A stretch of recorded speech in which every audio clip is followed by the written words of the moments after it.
अध्याय 8.1 का 5 सवाल हमने पढ़ लिए थे। छठा सवाल में दिया है कोण ए और बी न्यून कोण हो तो cos ए बराबर cos बी हो तो दिखाइए कि इसने दिया है cos ए बराबर cos बी। तो सिद्ध हमको ये करना है, सिद्ध करो कोण ए बराबर कोण बी। तो देखो सबसे पहले हम बनाते हैं त्रिभुज। ये त्रिभुज बना लिया, ये इसका लंब विभाजन कर दिया, इसका नाम लिख दिया हमने ए बी और सी, इसका नाम मैंने लिख दिया एम। ये 90 डिग्री का कोण है, ठीक है। अब सबसे पहले ये त्रिभुज ले लेते हैं ए एम सी।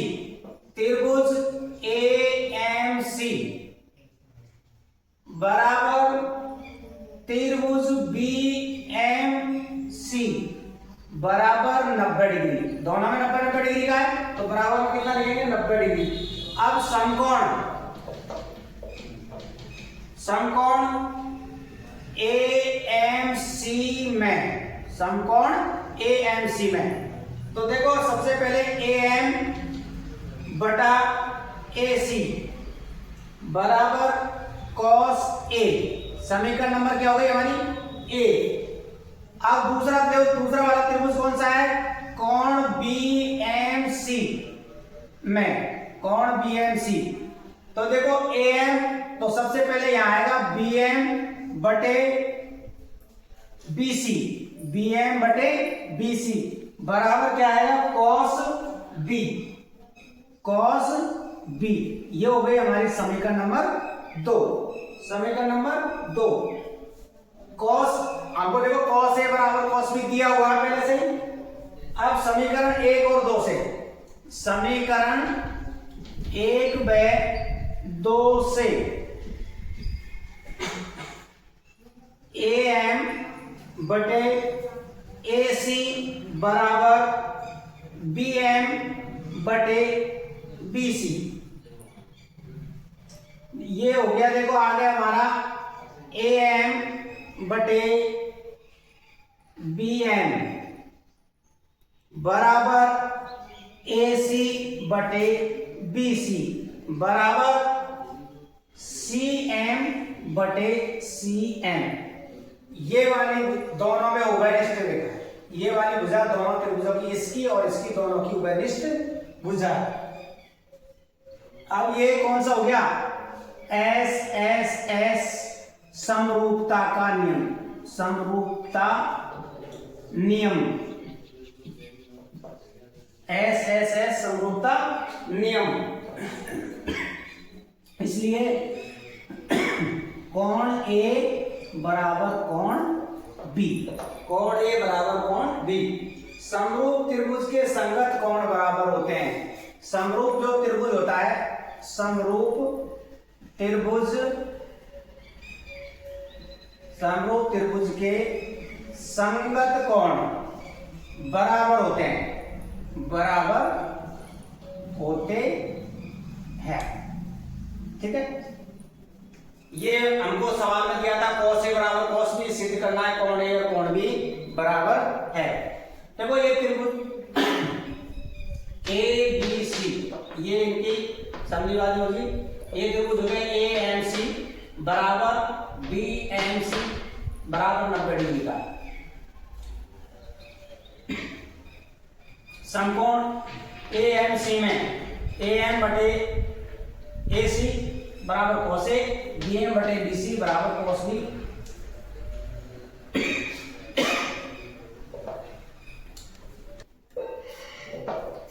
ठीक है, ए एम बटे ए सी बराबर cos ए, समीकरण नंबर 1। फिर त्रिभुज बी एम सी में बी एम बटे बी सी बराबर cos बी। समीकरण 1 और समीकरण 2 से तुलना करेंगे तो दोनों बराबर आ गया, ए एम बटे B M, A M B M और ए सी बी सी।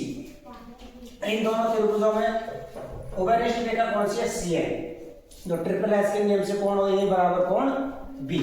चलो अगला सवाल देखते हैं।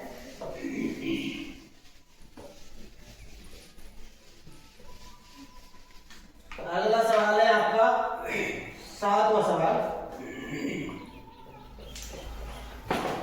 सवाल नंबर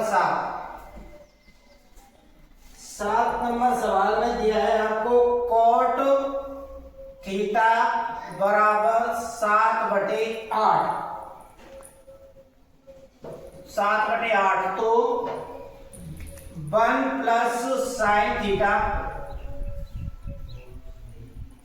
और 1 माइनस साइन थीटा बटे में 1 प्लस कॉस थीटा और 1 माइनस कॉस थीटा का मान हमको ज्ञात करना है। तो सबसे पहले तो हमको समकोण त्रिभुज बनाते हैं। ये समकोण त्रिभुज बन गया। कॉट का मान देगा हमको कॉट थीटा बराबर 7/8। आपको वो सूत्र याद रखना है, लाल बटे कक्का। कॉट किसका उल्टा होता है? टैन का। तो टैन का मान होता है लंब बटे आधार, तो इसका मान हो जाएगा आधार बटे में लंब। आधार का मान कितना आ गया आपका? 7 और लंब का मान कितना आ गया आपका? 8। यानी हमको किसका मान ज्ञात करना है? के का मान ज्ञात करना है। कर्ण पाइथागोरस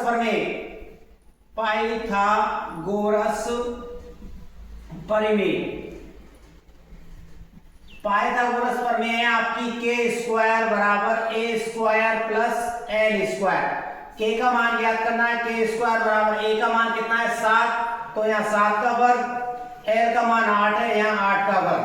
7 का वर्ग कितना होता है? 49। 8 का वर्ग कितना होता है? 64। जोड़ो 113, तो के स्क्वायर बराबर आ गया 113। के का मान ज्ञात करना है आपको √113। 113 किसी संख्या का वर्ग नहीं है, तो के का मान कितना आ जाएगा? √113 ही रहेगा। ये अब देखो हमको साइन और कॉस के मान ज्ञात करने हैं। सबसे पहले देखो साइन थीटा का मान क्या होता है? लंब बटे कर्ण। लंब का मान कितना है आपका? 8। कर्ण का मान कितना है? 113। फिर cos का मान ज्ञात करना है एक आपको cos थीटा बराबर क्या होता है? आधार बटे में कर्ण। तो आधार का मान कितना है? 7 और कर्ण का मान कितना है? √113। ये मान ज्ञात कर लिया हमने। अब हमको इसमें मान रखने हैं और हल करना है इसको। 1 प्लस साइन का मान कितना आया? 8/√113 प्लस में, और ये फिर आ गए 1 माइनस 8/√113। नीचे है cos का मान है 1 प्लस cos का मान कितना आया? 7/√113, और ये हो जाएगा 1 माइनस 7/√113। मैंने कल वाले में आपको सर्वसमीकरण बताई थी। a प्लस बी और a माइनस बी बराबर होता है a square minus B square.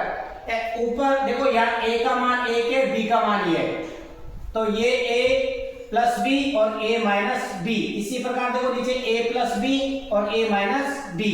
तो ये ऊपर हो गया आपका देखो 1 का स्क्वायर माइनस 8/√113 का स्क्वायर हो गया। a square minus B square. इसी प्रकार ये भी a प्लस बी और a माइनस बी यानी a square minus B square. a का मान 1 है माइनस 7/√113 का वर्ग।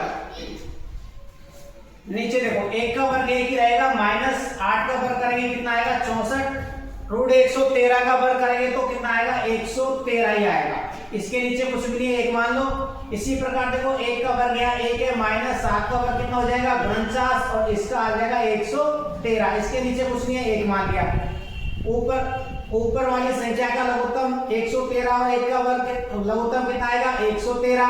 1 का भाग 113 में 113 बार, 113 को 1 से गुणा करेंगे तब 113 माइनस के 64। फिर नीचे देखो 1 का और 113 का लघुत्तम कितना आएगा? 113 ही आएगा। 1 का भाग 113 में 1 बार, 1 को 1 से गुणा करेंगे तब 1, चिन्ह माइनस का है तो माइनस। 113 का भाग 113 में 1 बार, 1 को 49 से गुणा करेंगे तब 49। अब 113 में से 64 घटाओ। 113 में से 64 घटाए देखो कितने बचेंगे? 9, और ये हो गए 49, और 113 में से घटाओ 49, कितने बचेंगे यहाँ पर? ये आएगा 49 बटे में 113 और नीचे बचेगा ये 64 बटे में 113।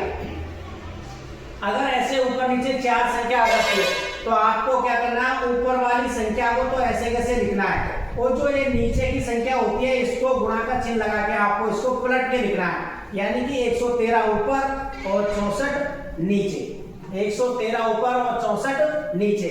113 से 113 कट गया, कितना बच गया यहाँ पर 49 और नीचे कितना बच गया 64। तो इसको हल करने पर हमारा मान आया 49 बटे में 64। पहले आपको देखो ये k का मान ज्ञात करना है, k का मान ज्ञात कर लिया पाइथागोरस करने से। फिर हमको इसमें साइन और cos दे रखा था तो साइन का मान ज्ञात कर लिया, ये हमने cos का मान ज्ञात कर लिया। फिर साइन और cos के मान हमने इसमें रख दिए, ये a plus B a minus B, ऐसे ही a plus B a minus B, a plus B a minus B बराबर होता है a square minus B square. तो ये मान रख दिया हमने a square minus B square, ये भी a square minus B square. एक का वर्ग एक ही रहा, इसका वर्ग ये कर दिया, ऐसे इसका वर्ग ये लघुत्तम लेके हमने इसको हल किया। हल करने पर कितना आया 49 बटे में 64। अब देखो अगला सवाल, देखो इसमें अगला सवाल, इसी का अगला सवाल।